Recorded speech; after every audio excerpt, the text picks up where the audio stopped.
Assalamualaikum warahmatullahi wabarakatuh.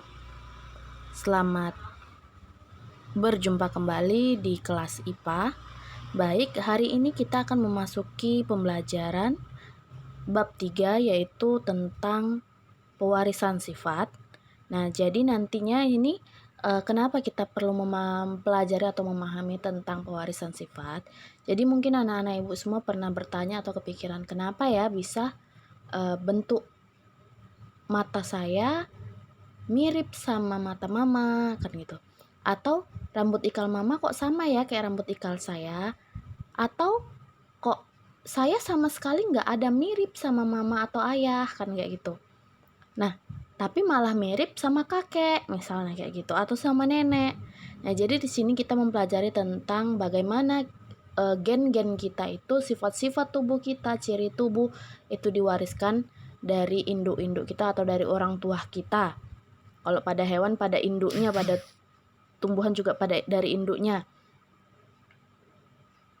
Nah, untuk kali ini kita akan mempelajari bagian subbab, yaitu tentang materi genetik, yaitu berupa DNA, RNA, dan gen. Nah, apa itu DNA, RNA, dan gen? Jadi RNA itu adalah singkatan dari ribosa nukleat acid atau asam ribosa.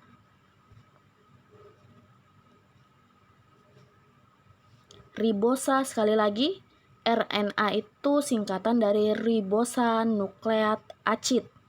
Acid itu tulisannya acid biasa, artinya asam. Nah, kemudian ada DNA, itu singkatan dari deoksiribosa nukleat acid.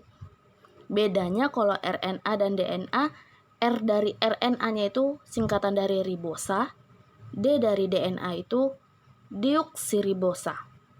Kemudian ada gen, kromosom, dan genom. Jadi urutannya seperti apa, Bu? Apa maksud dari kosakata yang Ibu tampilkan ini? Nah, jadi letak gen, urutannya itu seperti ini, urutan materi genetik itu. RNA itu nanti dia, kalau kita lihat pada pengertian sini, merupakan asam nukleotida yang berbentuk benang tunggal. Ingat, benang tunggal. Kalau tunggal berarti satu sendiri yang menyusun DNA. Jadi RNA ini nantinya akan bersusun membentuk DNA. Jadi DNA itu adalah pilihan gabungan dari RNA. Nah, jadi RNA nanti dan DNA akan membentuk namanya gen, berada di dalam gen.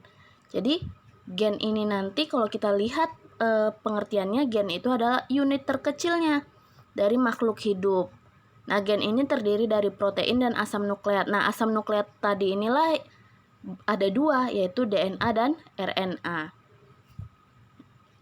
Nah, kemudian ada yang tadi kan di sini dibilang gen itu terdiri dari protein dan asam nukleat. Proteinnya itu apa namanya? Namanya protein histon. Nah, kemudian gen itu berada di dalam namanya kromosom. Jadi paling kecil itu RNA, DNA, gen, baru gen berada di dalam kromosom. Maksudnya ini apa? Gen-gen ini tadi bisa menyimpan namanya banyak sifat. Nah, gen ini tadi setelah bersusun membentuklah namanya kromosom. Nah, kromosom ini tuh juga banyak dalam tubuh kita membentuk namanya genom. Nah, kromosom itu apa?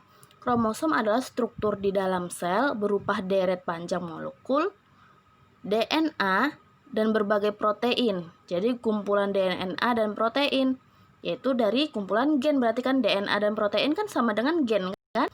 Kemudian genom itu keseluruhan kromosom pada individu. Itulah genom. Maka yang terakhir adalah genom. Nah, ini tadi yang Ibu bilang. Makhluk hidup itu tersusun dari namanya sel. Jadi kalau kayak kita manusia itu terdiri dari ribuan bahkan jutaan miliaran sel.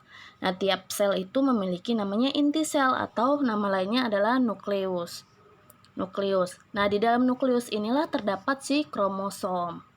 Nah, kromosom ini adalah untaian atau pilihan dari DNA. Ini tadi DNA itu kalau kita lihat sebelumnya, DNA adalah Asam nukleotida yang berbentuk heliks ganda. Heliks itu artinya benang ya. Jadi heliks itu benang berpita atau benang yang ganda. Kalau RNA tadi tunggal. Tunggal itu satu, kalau si DNA ganda atau dua. Nah, kita lihat sini ada dua pitanya. Pertama yang ini, yang kedua yang ini. Kan ada dua. Tapi kalau hanya bagian satu pilinnya aja, itu namanya RNA. Nah, gen itu yang mana?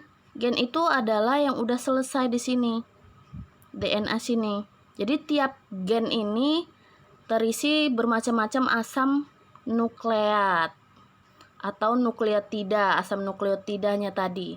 Jadi dari misalnya ini nih namanya gen, ini namanya DNA, ini kromosom, dan ini di dalamnya semua ini berada di dalam inti sel atau nukleus. Nah, perbedaan RNA DNA ini yang paling utama. Letaknya di mana? Kalau DNA letaknya itu di inti sel, RNA di inti sel ada, sitoplasma ada, ribosom juga ada. Kemudian bentuknya, ingat tadi kalau RNA pita tunggal, DNA pita spiral ganda atau double helix atau helix ganda sama.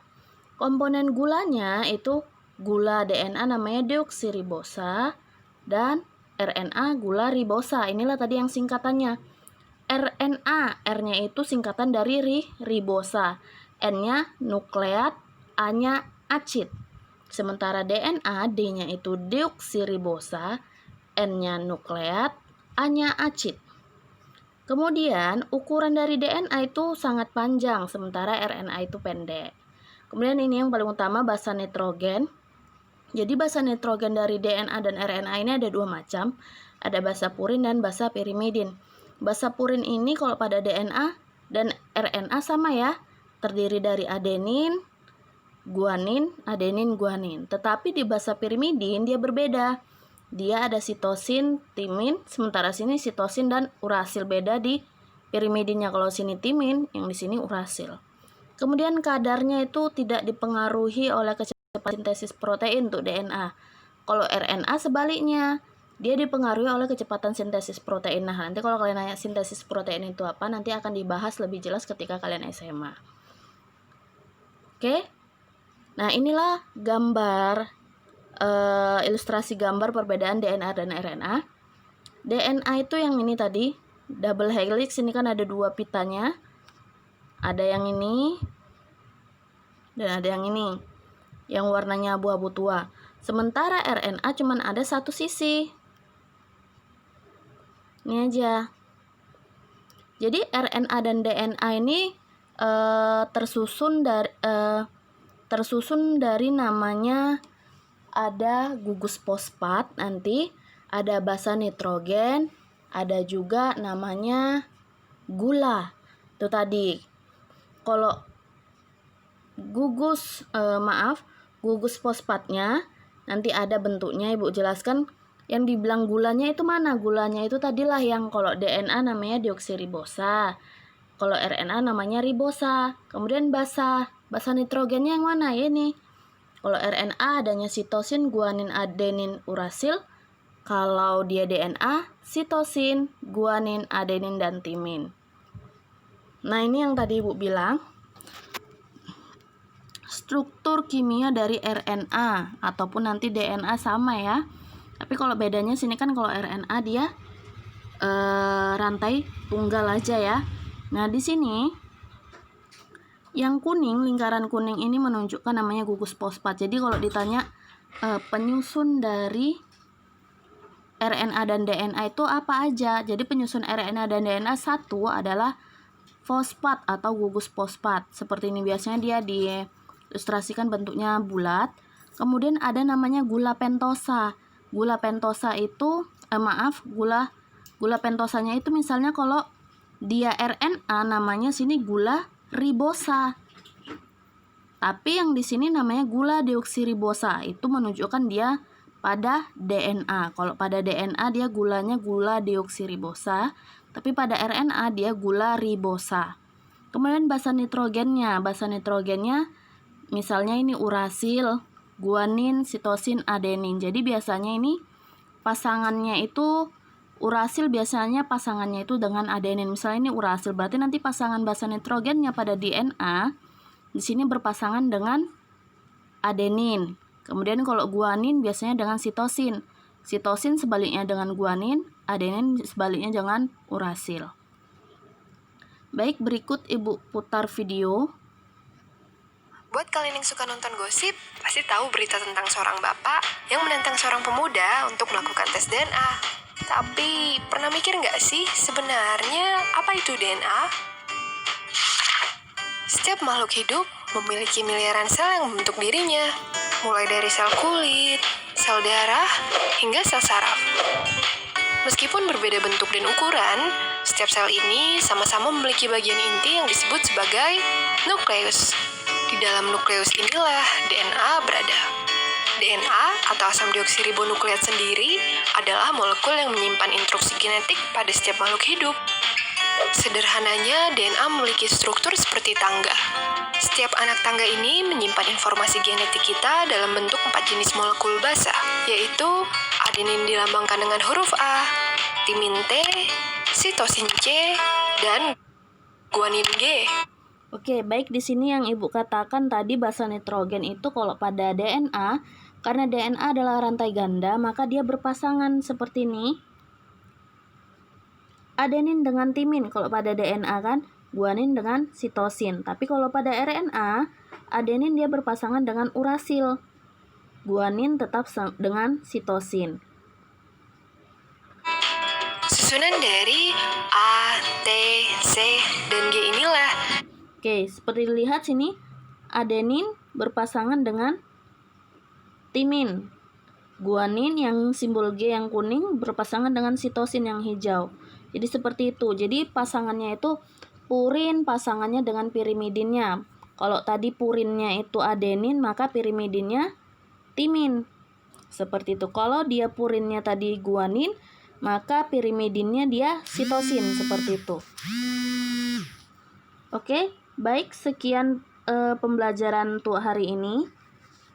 Ini hanya materi singkat. Nanti selanjutnya kita akan membahas tentang kromosom. Jadi untuk masalah basa-basa nitrogen ininya nanti bakal kalian perjelas ketika kalian di SMA.